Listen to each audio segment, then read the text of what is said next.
De início, professor, muito obrigado por estar participando aqui deste programa. É um incrível prazer ter o senhor conosco. E uma das coisas que todos nós temos como alunos tem sempre aquele professor que a gente olha que tem aquela aura, né? Aquela aura de intelectual que é muito interessante para nós, principalmente por conta de filosofia. Quando a gente sai do ensino médio, muita gente sai com aquele gostinho de filosofia, que é uma área muito legal, e aquele primeiro contato é muito difícil, né? Quando a gente descobre como é na prática.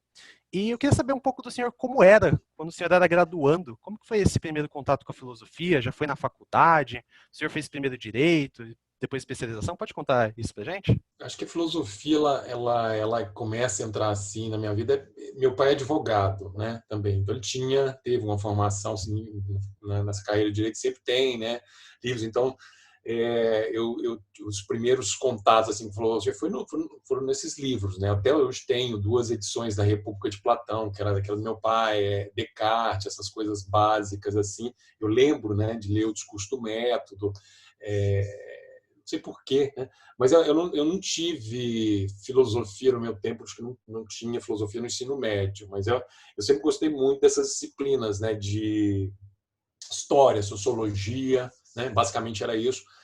E eu sempre imaginava que eu ia fazer alguma coisa ligada a isso aí, né? Aí direito, meu pai já era advogado, já tem né, um pulso ali na família, e é uma profissão, né? Você fala para os seus pais que você vai fazer direito, todo mundo fica satisfeito, né? Então é muito mais fácil, e acabei entrando, mas na faculdade de direito eu gostava muito de filosofia e eu sentia muita falta de filosofia, né? Não tive bons professores de filosofia, né? Eu lembro que na minha graduação eu tive dois professores de filosofia, um que era filosofia pura mesmo, introdução, no primeiro semestre. Só que foi uma professora que era do departamento de filosofia, trabalhando uma coisa muito específica de filosofia analítica do doutorado que ela estava terminando de fazer, e ela jogou um texto para a gente, até hoje eu lembro, chamava Paolo Semama. É uma coisa assim, uma matemática ali aplicada no direito, né? Uma análise lógica muito assim, não foi proveitoso.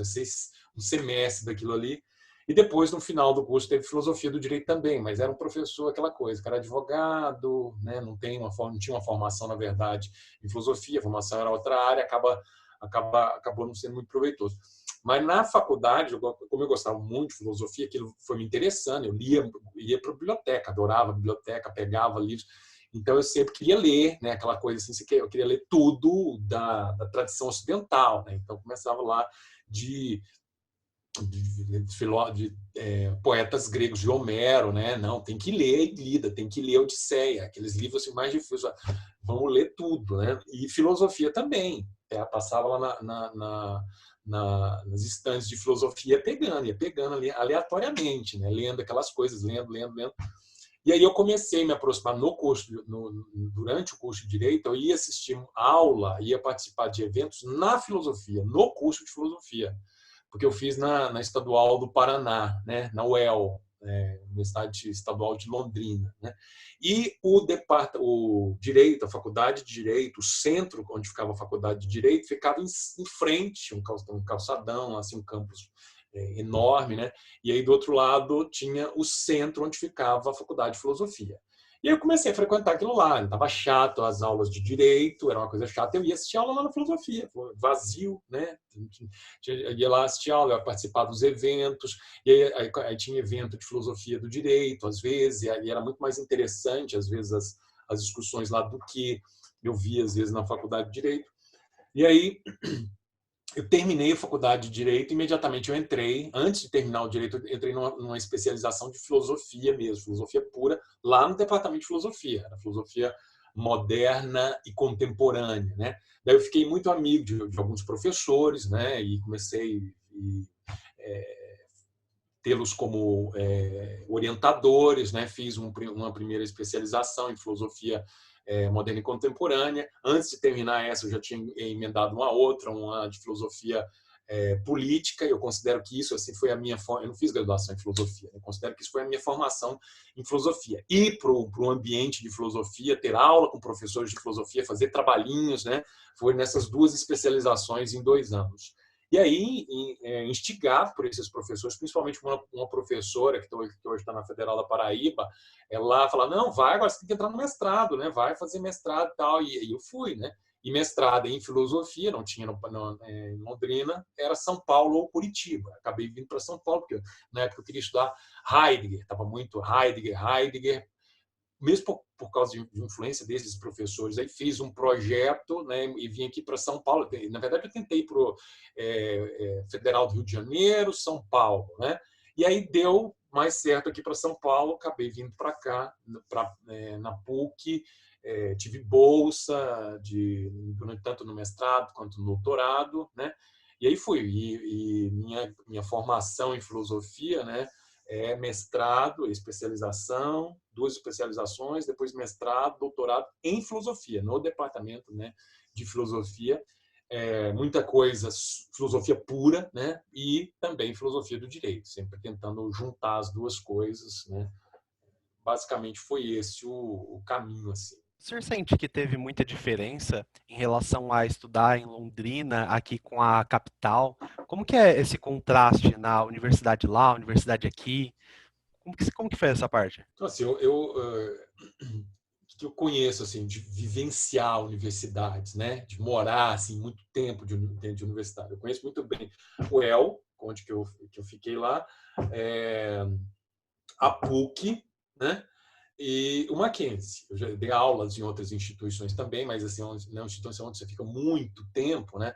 Na PUC eu fiquei mais tempo, porque entre mestrado e doutorado, fiquei 7 anos estudando, né? Mais do que os 5 anos da graduação que eu fiz em Londrina, né? Uma coisa que eu percebo assim, que é muito diferente é a dinâmica assim, de instituições que são na capital e que são no interior, né? Uma outra dinâmica, assim. Quando você tem, por exemplo, Londrina, né? Você tem a primeira que é uma cidade humana, né? Você esquece alguma coisa, você volta para em casa para pegar e chega, né? Esqueci meu livro, vai lá em casa, volta. Aqui em São Paulo não existe isso, né? Operação de guerra para sair custa dinheiro. Em Londrina a gente morava num bairro que tinha a rua que ia para a universidade. Eu saía de manhã. Primeiro que eu tinha um carrinho, né, que era um Corcel, mas às vezes não estava funcionando e muitas vezes a gente ia de carona. Eu ia lá para né, você fazia, levantava com o dedo assim, as pessoas passando na direção da universidade dava carona. Eu fazia isso com outras pessoas, né? Então, imagina, essas coisas não existem aqui, né? Morava praticamente dentro da universidade, né? Até começar, só saía da universidade para ir para o estágio ou para casa, né? Mas tinha o RU, né, restaurante universitário, né? Almoçava e jantava todo dia neste lugar. Então saía da aula, a gente ia lá para almoçar, né? Quando não estava fazendo estágio, ia para a biblioteca depois, né? A Universidade Estadual de Londrina é uma espécie de como se fosse o campus da USP aqui, só que menor. Então é um campus, é grande, só jardim, mato, né? E os centros distribuídos por esse. Só que dá para você caminhar. Você não precisa carro, você chega, estaciona, né, nos bolsões de estacionamento, mas ele é conectado por calçadões. Por isso que é muito mais legal, na verdade, do que a USP aqui, porque você tem que pegar um carro, né? É sempre rua. Lá não, você anda, é lindo, né? Aquelas perovas, aquela mata. Então a gente ficava ali, né? Adorava. Tinha os centros acadêmicos, o centro acadêmico normalmente era uma casinha lá no meio do mato, né? Então os estudantes, a gente tinha muita liberdade. Muitas vezes, então, tinha aula de manhã, aí eu ia almoçar, aí passava a tarde lendo na biblioteca, à noite ia lá para o calçado, ia de novo para o Rio, comia, deitava embaixo das árvores. Aí às vezes tinha festa na universidade, já ia para festa na universidade, né? Tinha gente que até dormia, gente que dormia naqueles CAs, lá no centro acadêmico, no outro dia já ia direto para a aula de novo. Ou seja, a gente morava mesmo na universidade. Ia de bicicleta. Então, é uma outra relação. Você vive, né? É uma vida acadêmica assim muito intensa, né? Mas o que é bom, o que eu achava bom assim em Londrina? Os alunos, meus colegas, né, eram muito qualificados assim, né? Foi um vestibular concorrido, né? Não tão concorrido como de outras instituições, mas bem concorrido, sei lá, 40 pessoas por vaga, né? Então tinha gente do Brasil inteiro, que era uma coisa bem interessante, né? Não é só, você tinha assim, sei lá, metade que era da cidade, uns 15, 20 alunos que era de Londrina mesmo, o resto era de cidades próximas ali, mas tinha gente assim, tinha gente do Chile, tinha colega estrangeiro, tinha gente muito do Acre, né? Tinha gente do Acre, Amazonas, imagina você conhecer. Então, todas essas pessoas, a gente mora em repúblicas. Então, é uma vida muito ligada ao campus ali, nem se mistura muito com a cidade, né? Os alunos eu achava muito bom. Agora, professores, não. Viu? Sinceramente, eu acho que os professores que vocês têm aqui no Mackenzie são muito melhores, muito mais qualificados e tal, né? Mesmo porque mudou muito, né? Na época que eu estava lá, era comum você ter professores mestres que não estavam preocupados em ter doutorado, né? A coisa foi ficando cada vez mais vai se exigindo uma especialização, né? Não basta, você tem que ter doutorado, né? Porque na época era difícil achar doutor, né? Agora você lança um edital de contratação, você faz fila de doutores, né? Você tem muito mais. Então, a tendência é melhorar a qualidade mesmo, né? Você ter gente muito melhor, muito mais qualificada. Então, assim, tipo, poucos professores que eu considero bons, né? A formação para mim, assim, é muito mais a vivência no campus, com colegas. Conheci as pessoas mais interessantes que eu conheci, na verdade. Muitos são meus amigos, são alunos mesmo, né? A gente fica amigo ali de outros cursos. Isso era muito, muito legal, assim, de você meus melhores amigos, assim, não eram nem do direito, eram de outros cursos, né? Biologia, medicina, moda, né? E aí era cheio daqueles eventos, né? Evento de cinema, e vai ter a semana. Eu tenho um grande amigo que é cineasta hoje, né? Ele está em Londrina, ele trabalha com isso, ele faz filmes, ele é cineasta, Rodrigo Grota, né? Eu conheci ele mais ou menos nessa época, assim, né? E a gente discutia, fazia uns jantares assim filosóficos, né, e de discutir, debater, né, e cada um está lendo mais alguma coisa do que o outro. Isso foi a grande diferença. Aqui em São Paulo é muito a pressão da cidade, né? Você tem coisas incríveis, você tem acesso assim às melhores pessoas, né, aos melhores trabalhos, você conhece as bibliografias, né? Lá você tipo assim, você lê o nome do cara, né? Às vezes você se decepciona, né? Quando você chega aqui também, nossa, o fulano, vou ter aula. É isso só, né? Então, não é... São Paulo está, né, tá muito em evidência, tudo, né? Mas você tem acesso a tudo. Você vai num evento aqui, é uma capital mundial, né? Cosmopolitana, a coisa. Mas a vivência universitária, para mim, eu vejo que é muito diferente, assim, de você de outros lugares, até o USP, por exemplo. Eu não sei, sinceramente eu não sei, eu não fiz a USP, né? Alguém que mora, por exemplo, lá na USP, no CRUSP, né? Talvez tenha uma coisa mais próxima do que era essa vivência universitária 24 horas, né? Você poder vivenciar muitas coisas no campus, não só o seu curso, mas ir lá no não sei qual de cinema, participar de discussão, participar da política acadêmica, né?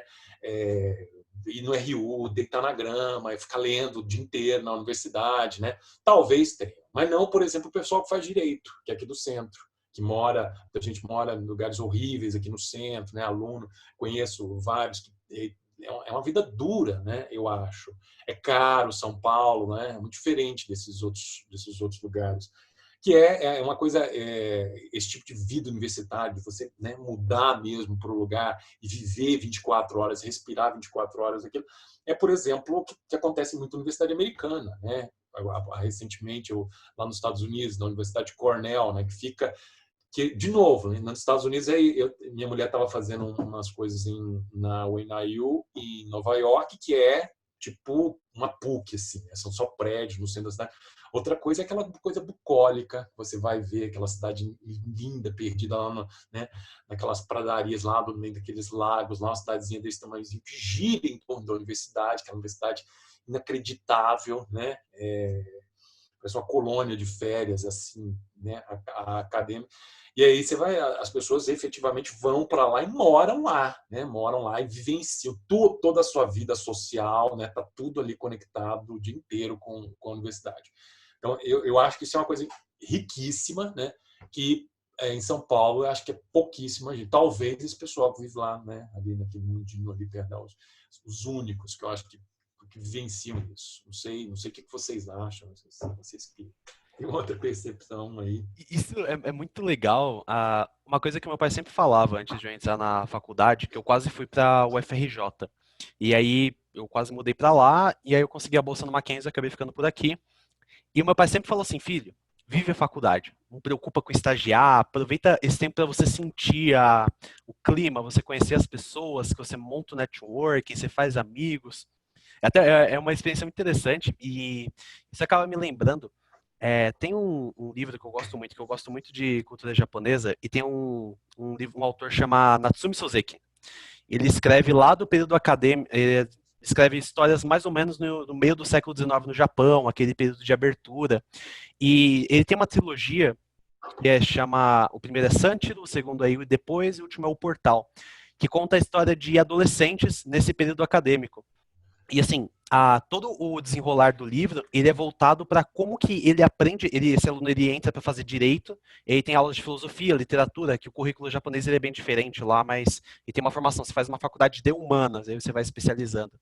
E ele fala muito sobre viver a universidade. Ele fala que ele aprendia muito mais deitando nos campos e olhando para o desabrochar das cerejeiras na Universidade de Tóquio, do que às vezes o professor que tinha altos diplomas falando sobre a X pensador, falava X coisa. Às vezes a experiência universitária de você viver, sentir aquele período, ler, ir atrás dos autores, acaba sendo uma coisa mais importante em si do que apenas ver a aula. Isso é uma coisa que a gente tem visto muito nas nossas entrevistas de professores falando sobre viver a universidade, que às vezes o aluno vê a aula, acha que fez o favor pro professor de assistir a aula dele e acabou, e não é bem assim, né? Então, professor, a gente queria saber do senhor como que foi a sua primeiro contato com a pesquisa, se foi durante a graduação, se foi na pós, na especialização ou na graduação mesmo? Foi foi na pós-graduação. Foi na pós-graduação, não, na pós-graduação. Né? Na graduação, até tentei, eu lembro, eu tentei entrar, porque esse que é o negócio, né? É o que eu estava falando da UEL, né? O mais legal lá eu achava que eram os alunos, né?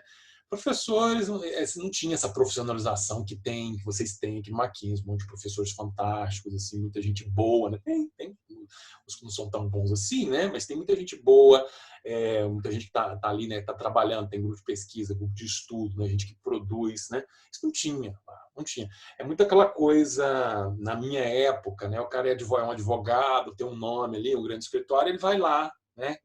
Fazer um bico dando aula, é muito isso. Assim, o cara é juiz, era promotor, não tinha. Tinha pouquíssimos professores que eram mesmo assim, né, de trabalhar e muita gente, os que eram bons às vezes eram muito jovens, ainda estavam fazendo doutorado, né, então uma coisa bem crua assim. E eu me lembro de tentar entrar num grupo nem sei lá, se é de pesquisa, de estudos, sei lá se tinha essa diferença, né? E aí teve uma seleção, teve uma prova, não sei o que tem, aí teve uma entrevista, né? E eram dois professores. Aí o professor falou assim, não, o José é um cara muito perigoso. Aí o cara, oi? O cara é perigoso. Até hoje me traumatizou, né? E eu não fui selecionado. Era constitucional, né? Não tinha de filosofia, não tinha nada, era constitucional. Me selecionou, não entrei, né? Fui fazer outras coisas, ficava lendo na biblioteca, né? Escrevia para o jornal, participava de CA, fui de centro acadêmico, a gente fazia aquelas festas, juntava dinheiro, comprava, viajava, a gente participava de congresso, muito congresso, né? Foi para o Chile, a gente adorava um congresso internacional, né? E de ônibus, alugava um ônibus em 3 dias, né? Todo mundo, Argentina, e uma coisa que eu sempre fazia, né, todas as férias, eu fazia, principalmente depois que comecei a fazer estágio, sempre tinha aquele dinheirinho lá. Londrina é uma cidade muito barata, né? Meus pais conseguiam me sustentar ali com muito pouco.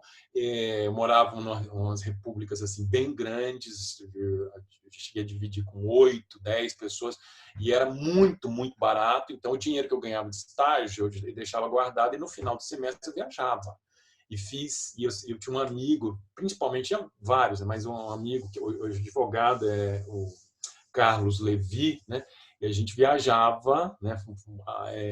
Conhecemos a América Latina inteira, o Brasil inteiro, a Amazônia, 40 dias na Amazônia, a gente já ficou, essas coisas, Machu Picchu, Peru, Chile, Argentina, o interior do Brasil mesmo, Nordeste, no interior, por exemplo, da Paraíba, interior do Nordeste, a gente viajava, né, de mochila. Isso eu acho livro, né, levava livro lá, ficava lendo e conhecendo, né? Mas a pesquisa mesmo eu fui fazer quando nessas especializações, né? E aí uma coisa que é legal assim da filosofia é aquela preocupação assim com o rigor, né? De você quer falar de um filósofo alemão? Cadê o texto alemão? Você está falando aí do Kant, e se essa palavra aí que você está falando não for, hein? Se isso aí for uma coisa. É isso, a primeira coisa, né? E é que a gente não aprende no direito. No direito tem essa coisa, né? As pessoas ficam lá, né? Não tem problema nenhum de pegar uma tradução ali, ninguém vai conferir. Aliás, tem gente no direito que escreve livros falando, por exemplo, sei lá, de Hegel, que nunca pegou o livro, que só pega o que o outro doutrinador pegou do outro doutrinador, e é uma coisa assim tão ridícula, fica tão, às vezes, pasteurizado aquilo, né? Apesar que isso hoje eu acho que tá ficando para trás, porque é tão ridículo, né? Não cola mais, né? Isso enganou muita gente por muito tempo, mas não dá. Quando você vê um trabalho bom, muita gente boa, né? O cara que chega com uma coisa de verdade ali, né? Aquilo cai no ridículo, né? Essas coisas manda para reciclagem, né? Mas foi na graduação mesmo, quando fui fazer especialização, que comecei a ter que fazer os trabalhos. Bom, não sei, a TCC, eu acho que no TCC eu fiz, o meu TCC foi uma coisa, eu fiz de direitos autorais, mas foi totalmente filosófica, era Pierre Levy, que na época, um dos primeiros teóricos assim, de cyberespaço, eu fui pensar o direito autoral no cyberespaço. Eu peguei aqueles primeiros autores lá, né? Estamos falando, isso é antes do ano 2000, gente. Imagina, 98, 99, né? Lendo, né? sobre essas coisas. E é totalmente filosófico, né? Bastante filosofia. E foi um trabalhinho que eu acho que foi bom até hoje. Eu acho que, né, eu sou um aluno de graduação assim, sozinho, tinha um professor lá, meu professor não me orientou coisa nenhuma, que ele era um professor de civil lá, que foi sorteado para ele, né? Já estava lá em dias de aposentar, né? Eu lembro, eu levei o projeto para ele e falou: olha, meu filho, eu não entendo nada disso aqui, não. Então, ele falou exatamente assim: faz aí o que você achar que é melhor, né? Fica livre. Aí eu fiz. Aí tem aquela banca de qualquer jeito que ninguém lê, né? O seu trabalho, fui lá, defendi, né? Mas aí as coisas mais sérias mesmo foi, né, foi uma especialização. De lá, né, ter que fazer uma especialização, no final você tem que entregar uma tese não, né, um trabalho ali de conclusão, né, um outro TCC. Aí peguei filosofia de verdade mesmo, como é que lê, o que é o texto primário, o que é a bibliografia especializada, né, descobrir quem que é a bibliografia especializada daquilo ali, conseguir trabalhar essas coisas para entregar um trabalho, né. E aí depois entrei no mestrado, na PUC, né? Consegui participar de um grupo assim que era muito interessante, que é o professor Mário Porta, que hoje é meu grande amigo, né? A gente trabalha junto, tem pesquisas juntos, mas era o grupo, aquela coisa de grupo pequeno, a gente se reunia semanalmente numa mesinha dentro da secretaria do curso de filosofia, da pós-graduação de filosofia, né, na PUC tem um prédio só de pós, e tinha uma sala pequena, assim, tinha uma mesinha lá para 6, 8 pessoas, né, a gente se reunia ali, né, para discutir as pesquisas de cada um, algo parecido que a gente faz no grupo de pesquisa hoje, né? Só que assim, ali mais especializado, porque estava todo mundo fazendo mestrado, todo mundo fazendo doutorado, né? Aqui no grupo de pesquisa tem de tudo, né? Aliás, a maior parte das pessoas são da graduação, né? Então uma dinâmica diferente, um pouco diferente, mas próximo disso. Foi aí. Só para quem não pegou muito contexto, às vezes o ouvinte está lá em Londrina, abraço Londrina. Aqui no Mackenzie a gente tem um grupo de pesquisa especializado, que a gente foca em pesquisa dentro da filosofia neocantiana, dentro do direito, e no caso essa aqui foi a menção. Então, professora, a gente também queria saber Como que foi o seu caminho profissional com a advocacia? Como que foi essa experiência? Sincero, assim, quando estava na graduação, eu não tinha muita ideia assim, de ter uma carreira acadêmica. Né? Eu me imaginava, assim, também eu não me imaginava com um advogado full-time, assim, de escritório. Né? Eu queria ter alguma coisa, não sei, ligada à filosofia, né? Um pensamento teórico, alguma coisa, mas não necessariamente, né, academia, isso. Mas aí quando você vai fazer especialização, essas coisas, é um caminho que fica meio óbvio, né? Você vai fazer mestrado, doutorado, você está dentro disso e isso acaba ficando. Mas eu advoguei por muito tempo, né? Agora, não, já tem tempo, uns 10 anos que eu parei de advogar. Tem algumas coisas ainda, né? Mas por muito tempo, antes, né, de terminar a graduação, estava em escritório, já tinha, né, um estágio que eu fiz que foi muito legal, assim, uma das coisas que melhores assim na minha formação foi um estágio no Ministério Público do Paraná, um programa dele chamado Promotoria das Comunidades, que você tinha um núcleo de estudantes, a gente era mais ou menos em uns 10 estudantes que eram selecionados, tinha prova, né? Tinha um salário para isso, e a gente advogava. Isso é inacreditável, assim, isso é um aluno assim, terceiro ano, que faz tudo, mas só que, claro, coisas para comunidades carentes. Né? Então, tinha uma van do Ministério Público, que era fretada, levava a gente para uma escola, num lugar, para a gente pegar os problemas das pessoas. Então, era aquela coisa, muito de pensão alimentícia, mas tinha coisa criminal também, algumas coisas cível, né? E a gente fazia isso, a gente tinha uns processinhos, né? Você montava lá, você tinha pastinha, você era um advogado. E aí o Ministério Público pagava um advogado para assinar para a gente. Então a gente só levava no escritório do advogado, ele assinava.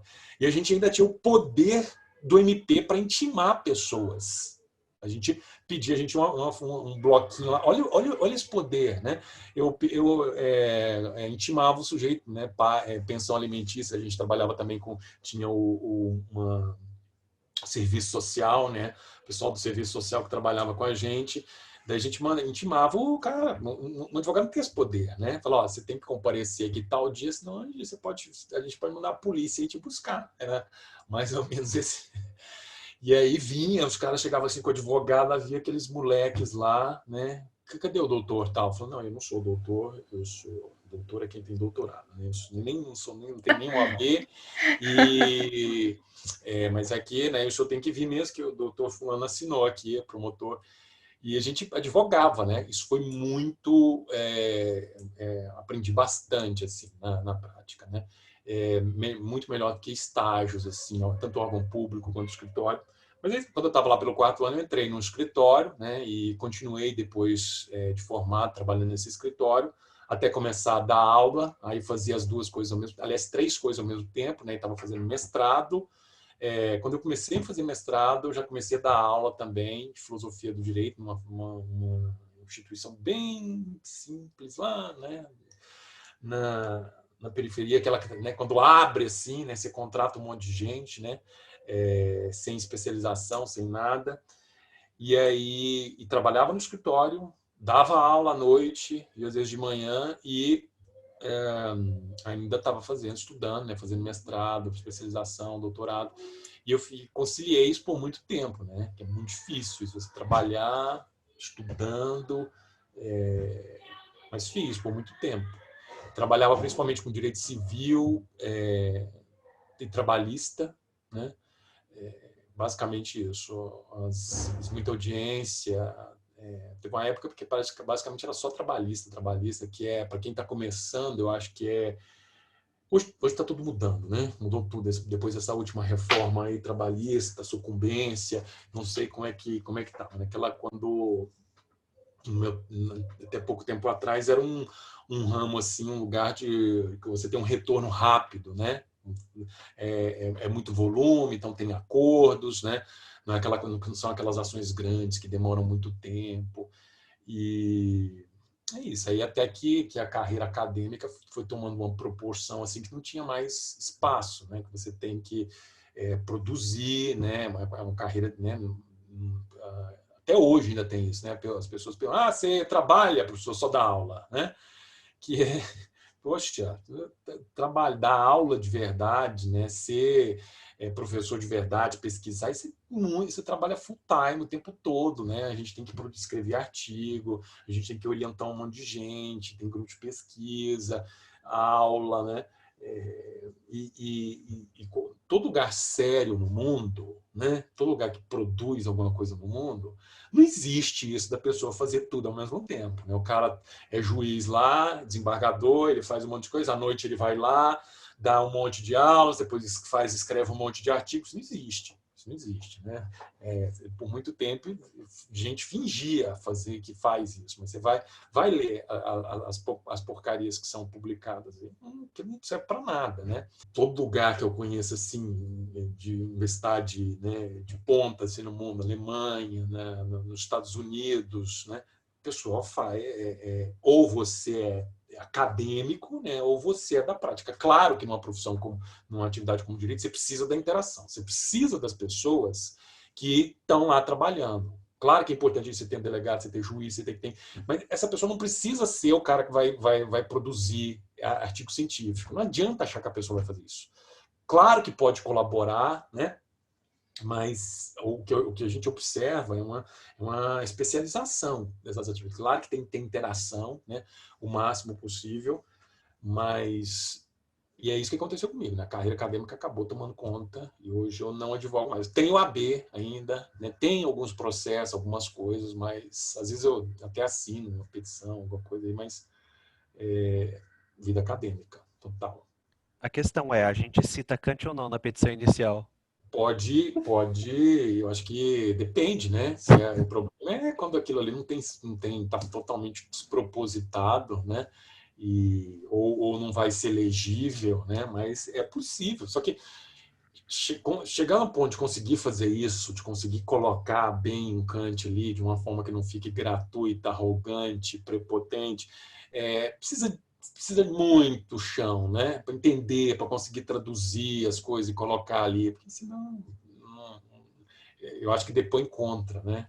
Eu estagio no Tribunal Regional do Jabaquara, e aí eu trabalho com as emendas, eu recebo as petições, as primeiras, né? Você vê muita coisa, né? Você viu, pasmem, doutores, olha, este atraso de voo, e eu preciso de 15 mil reais aqui para o cliente. Já é famoso. A Mariana, ela estagia no Ministério Público Federal, né, Mariana?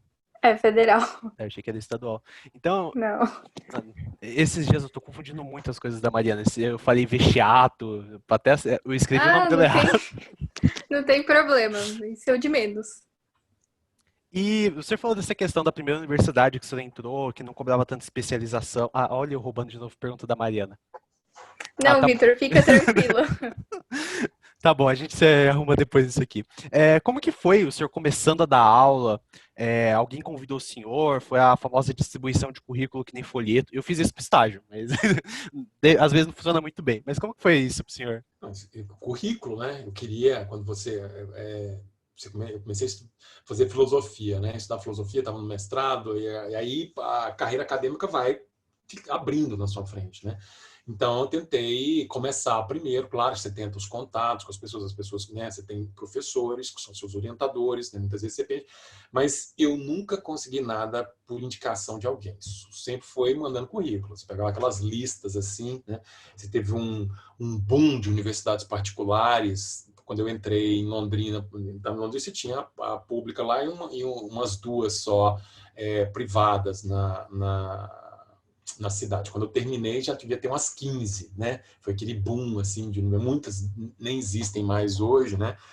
Muitas foram instituições, assim, criadas por aventureiros, né? O cara vai lá, acha que, né, e foi nesse tipo de instituição que eu entrei, nem vou falar o nome, porque eu nem sei se existe mais, é aquela coisa, o cara quer alguém que não tenha... Eles contratam 1 ou 2 nomes ali, que tem um currículo melhor, o resto ele pega ali o mínimo, assim, o mais raso possível para dar aula, e o que interessa é se o professor vai se dar bem ou não com os alunos, né? Ele precisa se dar bem ali e tal, e aí tem aquela coisa, tem professor que fica lá fazendo gracinha e tal, parece um cursinho, né? Mas foi isso, quando eu entrei no mestrado, eu comecei já a dar aula, dava aula um dia, era 2 dias por semana, né? horários pequenos assim, mas foi isso. Não é fácil, né, começar, ainda mais muito jovem, né? E a experiência assim, de sala de aula é um negócio que é só com o tempo, né? Não adianta você, não tem curso para isso, não tem formação que vá. Uma coisa legal são esses programas de monitoria que às vezes tem, né? Que a gente tem pouco no Mackenzie, mas devia ter mais, né? De incentivar, né? Do monitor, que eles têm essa coisa, não, o monitor não pode dar aula, o monitor não pode. Por que tem isso? Porque tem professor que sempre abusa, né? Tem professor que aí o monitor acaba tomando conta, né? E acaba dando o curso. E não deveria ser assim, né? Mas uma parte, por exemplo, né, o monitor ir lá e dar apresentar um ponto, por exemplo, de alguma coisa, né? Vai lá, prepara aquilo ali. É legal isso, né? Para começar ter esse traquejo assim, com sala de aula, aprendendo ali a dinâmica, né? Acho que não tem muita forma, né? Mas isso é uma coisa que a gente devia ter. Mas começar já, né? Quem tem esse interesse, Eu lembrei de começar uma a fazer história isso do cedo. professor Jonas Madureira. Tá ouvindo um podcast dele.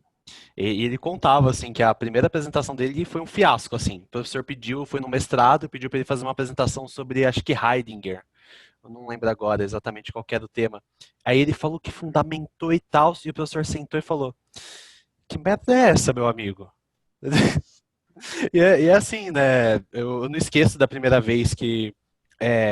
Eu acho que essa parte vai pro episódio, mas assim, quando eu conheci o senhor, cheguei lá, o professor escrevia um artigo descrevendo sobre se o direito é antes ou depois da liberdade, falando assim, eu acho que eu resolvi o problema com Kant. Naquela época eu não tinha lido Kant. A gente costuma falar, né? Quando a gente começa a pesquisar, tentar escrever o primeiro artigo, a gente é muito prepotente, né? A gente quer, veja bem, eu vou falar se o direito vem antes ou depois da liberdade. Pelo menos foi assim a minha experiência, né? E pelo menos a gente vê muito uma conexão de produção acadêmica com lecionar, né? Eu não sei muito bem para onde que eu queria levar esse ponto, mas é um ponto que eu acho muito interessante. Sempre lecionar tá muito intimamente relacionado com essa produção acadêmica, né? E realmente essa experiência de sala de aula é uma coisa que dá um trabalho, exige um certo esforço, né? Eu acho que tem as duas coisas. Tem grandes teóricos que são péssimos professores.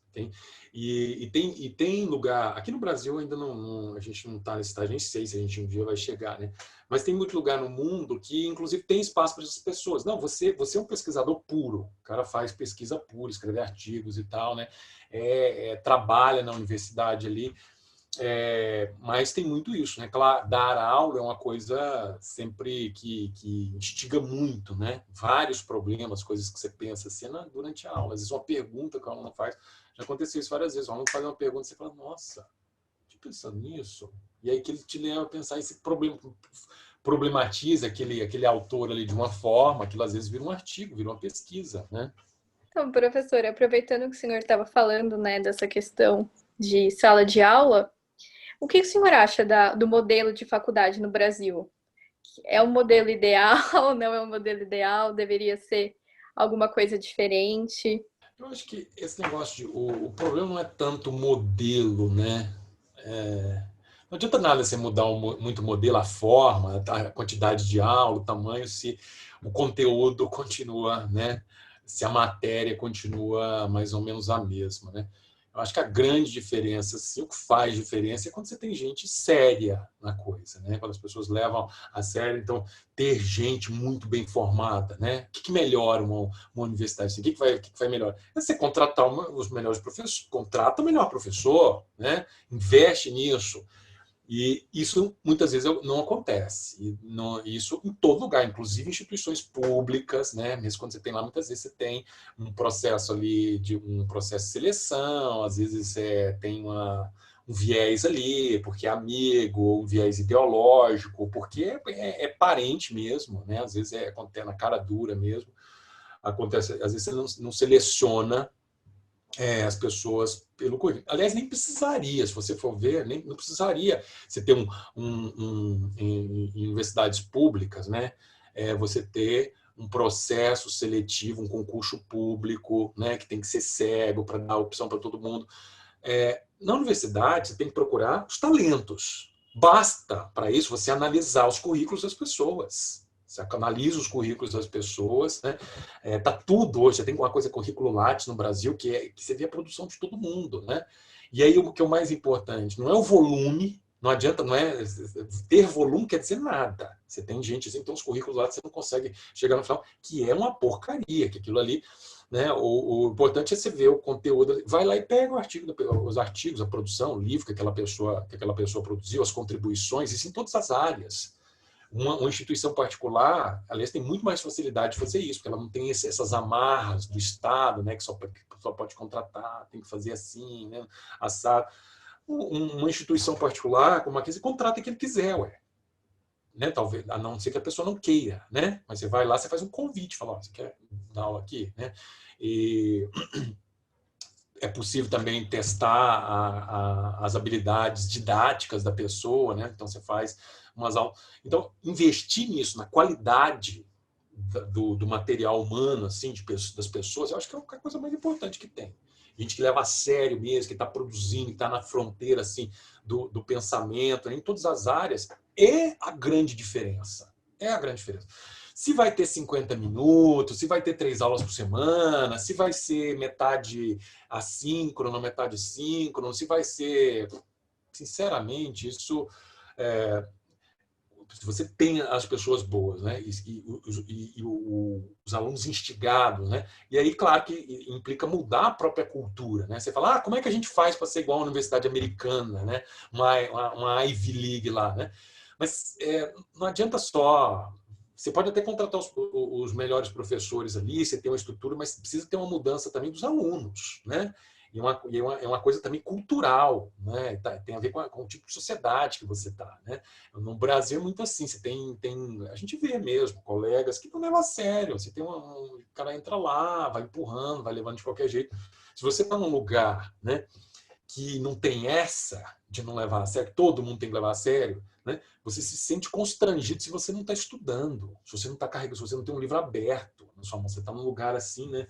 Com todo mundo lendo. Eu lembro assim na Alemanha, né, nas bibliotecas, aquele pessoal assim com aquelas pilhas de livro, aquele silêncio, assim, só barulho assim de lápis, né? Ninguém conversa, ninguém lendo, e aquelas bibliotecas que ficam abertas assim à noite, vai, né? Você fica ali, né? Quer estudar também, quer trabalhar. Então, é muito mais, eu acho, que o ambiente. Isso é que muda, eu acho, que uma universidade, né? Claro, as condições, né, são sempre ter uma boa cadeira, uma boa sala, um ambiente, biblioteca, né? Uma biblioteca confortável, assim, com tudo disponível, né? Claro que isso sempre ajuda. Mas, para mim, o mais importante é o conteúdo, na verdade, né? Como mudar isso. O senhor falou dessa questão dos alunos, essa questão cultural, e o senhor tem muitos orientandos, a gente leva uns 20 minutos rodando assim o Lattes para baixo, vendo as orientações de TCC e artigo científico. E o senhor, com essa experiência como orientador, o que o senhor espera dos orientandos? O que o senhor recomenda para eles? Como que tem que ser esse posicionamento da parte deles, quando se quer entrar nesse campo de pesquisa? Assim, todo semestre eu enfrento essa dificuldade, né, de ter que selecionar pessoas, que é muito difícil. Esse semestre, aliás, foi uma loucura, né? Porque eu cheguei com não tem uma estrelinha na testa da pessoa, né? Para saber se ela... Às vezes aquele aluno que é excelente, você teve lá, excelente, aluno tirou todo 10 e vem, fala e se posiciona. Quando ele entra no grupo de pesquisa, aí não dá nada, não sai nada, não escreve, não anda, né? Quando tem que ler um texto mesmo, pensar um problema, né? Então, eu não sei, isso é uma questão muito difícil, saber assim, quando é que a pessoa tem esse interesse, né? A paciência de fazer pesquisa, não tem uma fórmula fácil disso, né? Eu sei que é difícil. A única coisa que eu sei é que dá trabalho e tem que ter... Não adianta só, né? Tem muita gente... Não, a pessoa está pronta aqui o meu artigo, eu já cheguei... Né? Mas calma, você já leu... Cadê a bibliografia? Você leu... Vamos ler. Primeiro você tem que ler tudo sobre isso aqui. né? Para entender que as pessoas estão... Qual que é a discussão, na verdade, né? Depois a gente vai... muita gente não tem paciência. Muita gente não passa dessa fase. A pessoa nem vai ler, né, os artigos para tentar entender qual que é o... Ela tem um tema ali, né, que ela acha interessante, mas não consegue chegar ali no nível de enxergar os problemas, né, para conseguir pensar alguma coisa. Não consegue. E eu, sinceramente, não sei. A minha técnica ultimamente, né, porque você fala assim, o que o orientando tem que fazer? Depois que ele entra na coisa, ele está fazendo já o que é certo. O problema é como que ele vai fazer isso, né? Qual é o tipo de aluno que faz isso? Isso, sinceramente, eu não sei. Eu não consigo. A minha estratégia ultimamente está sendo colocar o máximo de gente possível para dentro e aí fazer aquilo, né? Entra lá e cobra das pessoas. Agora vocês têm que entregar um projeto de pesquisa. Só nessa, 70% pula fora do barco.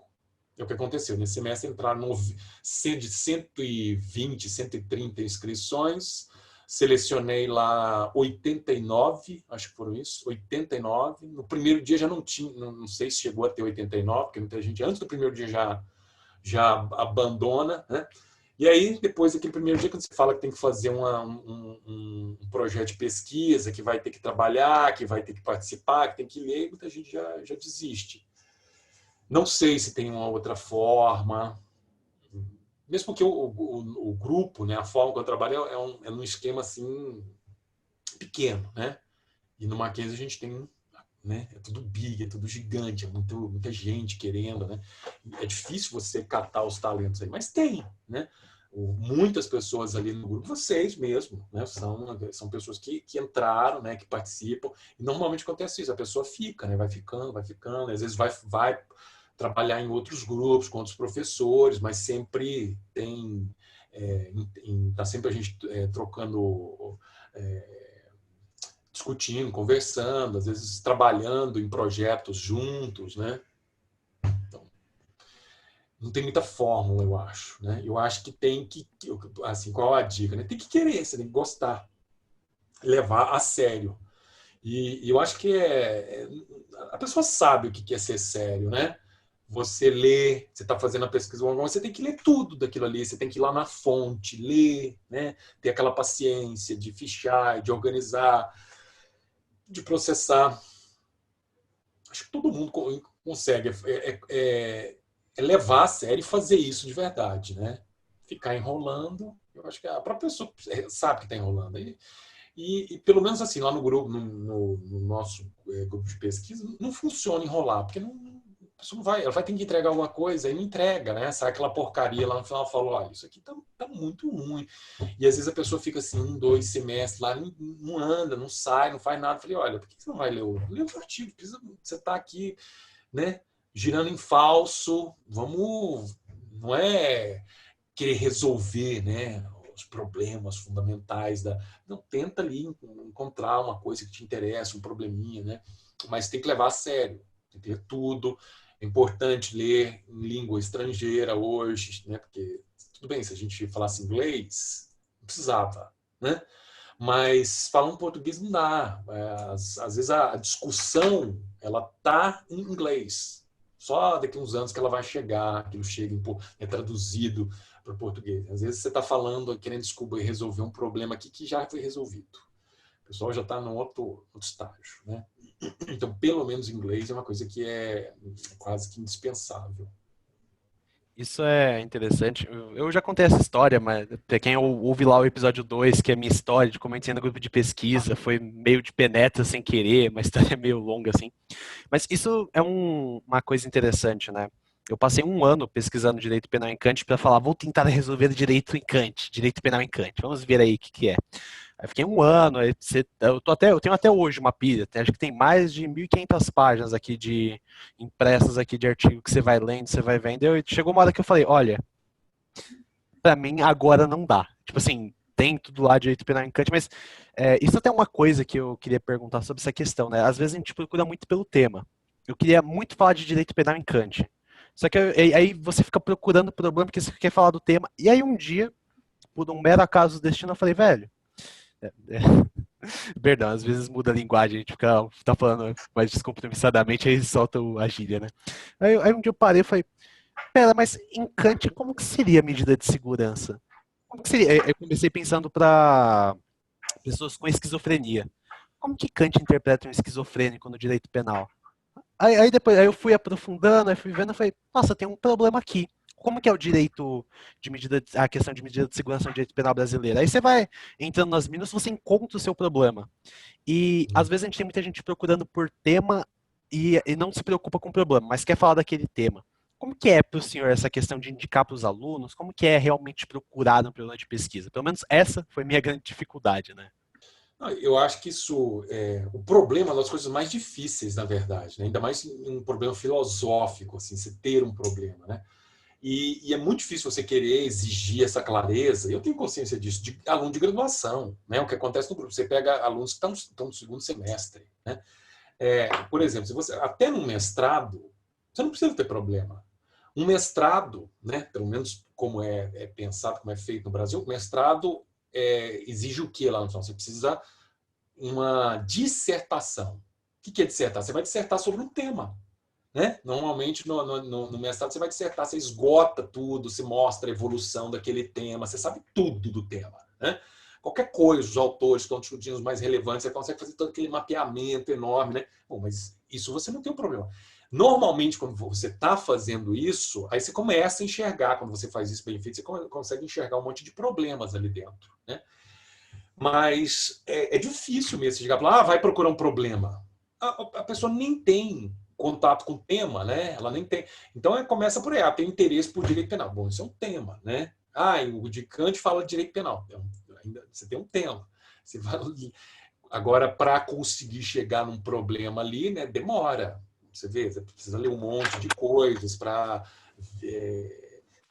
por exemplo, a medida de segurança mesmo, reconhecer que isso é um problema ali, como é que seria, né, dentro daquela forma de pensar, é possível, não é? Como é que se legitima isso, em que circunstâncias? Mas isso assim, eu nem me preocupo muito com isso, é natural isso. Eu já participei assim, de tese de doutorado que não tinha problema, de assim, universidade ponta, né? Que não tinha um problema, que a pessoa, né, sabe tudo ali, você vê o cara, aquela angústia da pesquisa, o cara acha que tem um problema, né, mas durante a pesquisa ali, aquele problema se dissolve, não é um problema verdadeiro. E aí tem uma questão também que é problemática da forma como a gente faz pesquisa, que a pessoa não pode confessar fracasso. Isso é visto como não pesquisa, né? E pelo contrário, eu acho que a gente devia ter artigo científico, assim, gente que colocou lá, o problema é esse, a hipótese é essa. E aí a pessoa vai lá, escreve, fala, e no final chega, olha, tá furada a hipótese. Não é isso. Acho que isso devia ser valorizado, né? Mas não é. Não é? Então, todo mundo, quando não tem um problema, inventa, força a barra que tem, fica aquelas coisas, todo mundo fingindo ali que está vendo um problema, e muitas vezes não tem, porque senão a pessoa não vai ter financiamento, não vai conseguir justificar a bolsa, né? Então, eu acho assim, quando você pensa em ciências biológicas, por exemplo, isso é muito mais claro ainda, né? Uma pessoa que vai lá e faz uma pesquisa, sei lá, consegue levantar uma quantidade de dinheiro enorme sobre, sei lá, bactéria, alguma coisa, né? Tem uma hipótese ali. Ela deveria publicar lá no final, olha, está furada a hipótese, porque isso já é um grande ganho científico. Olha, o que a gente descobriu aqui, que não é isso, não é isso, não é isso. Não adianta fazer isso aqui, testando dessa forma, não funciona, não funciona, não funciona. Mostrar o fracasso, isso já é nas ciências humanas, acho que deveria fazer esse tipo de coisa também. Tá? Isso tem a ver com a dificuldade de achar o problema. Né? Às vezes você acha que tem um problema ali, não é um problema. Né? E em filosofia, mais ainda. Eu acho que é mais difícil ainda. Uma das coisas mais... O Mário fala, né, que é uma das coisas mais valiosas que tem é quando você tem um problema. Você tem um problema, você passa a vida inteira trabalhando aquele problema, né, cultivando ele, explorando aspectos dele. Né? Mas muitas vezes Então isso acho que não é tão importante assim. Tem que buscar o problema, né? Buscar o problema da melhor forma possível. mas às vezes falha, né? Às vezes a gente não consegue achar. Na parte final, para encerrar essa parte, a gente quer falar propriamente sobre a pesquisa dentro da filosofia, né? E o que diferencia para o senhor a pesquisa na filosofia pura, que no caso foi a tese de mestrado e doutorado do senhor, com a pesquisa dentro da filosofia do direito? Tem muita diferença? Como que é essa questão? Eu acho que não tem diferença nenhuma, Vitor. Acho que o pensamento filosófico sobre o direito é um negócio assim que está junto com a filosofia desde o nascimento da filosofia, né? Você volta lá Platão, Aristóteles, né? Discutir justiça uma das coisas que começou lá junto com discutir com matemática, discutir o cosmo, né? Então, não, para mim tem diferença nenhuma. Claro, né, que o que acontece, o mundo vai ficando mais complexo, vai tendo essa especialização e tal. E hoje a gente já não tem mais, não sei se isso é uma tendência, se vai continuar assim, né? A gente não tem mais pensador assim, tipo Kant, né? Na época do Kant todo mundo fazia tudo, porque aquilo, claro, falar filosofia do direito, eu falo de filosofia do direito aqui, filosofia tem um livro de matemática, né? De fundamentos de matemática,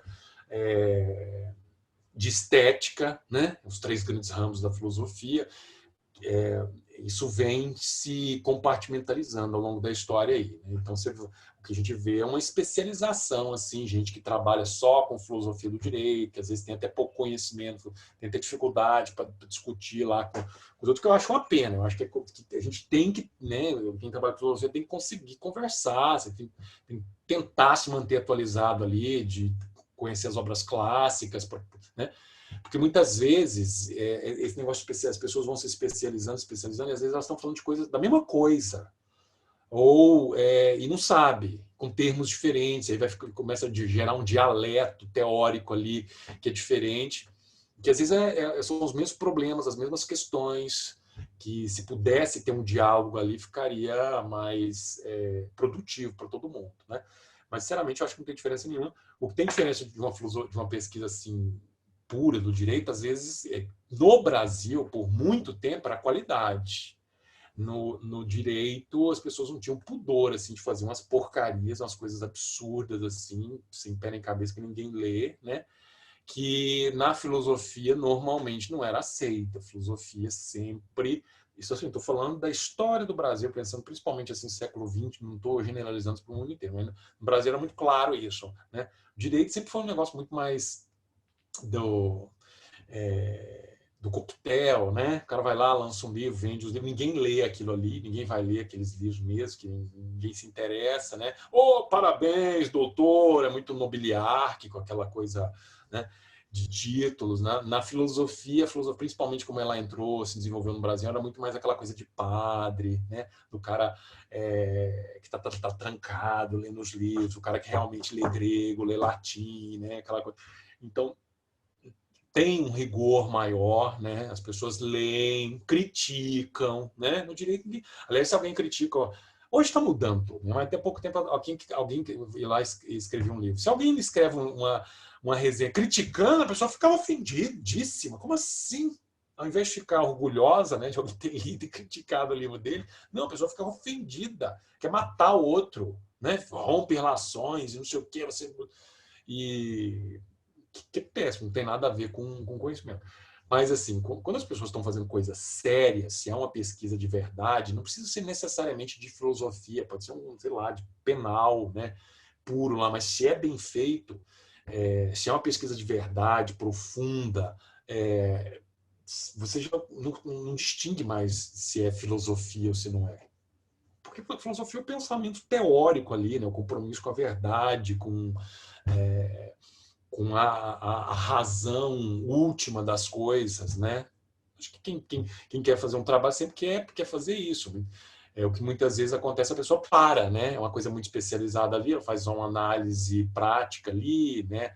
Tabula dados e fica com isso, né? Mas se ela começa a fazer uma reflexão, vai refletindo, espremendo aquilo ali, vira filosofia, né? Que vira filosofia. Você chega, não é que filosofia é algo especial, diferente. Você chega assim no pensamento mesmo, radical ali, em busca mesmo de uma teoria consistente, de uma resposta, né?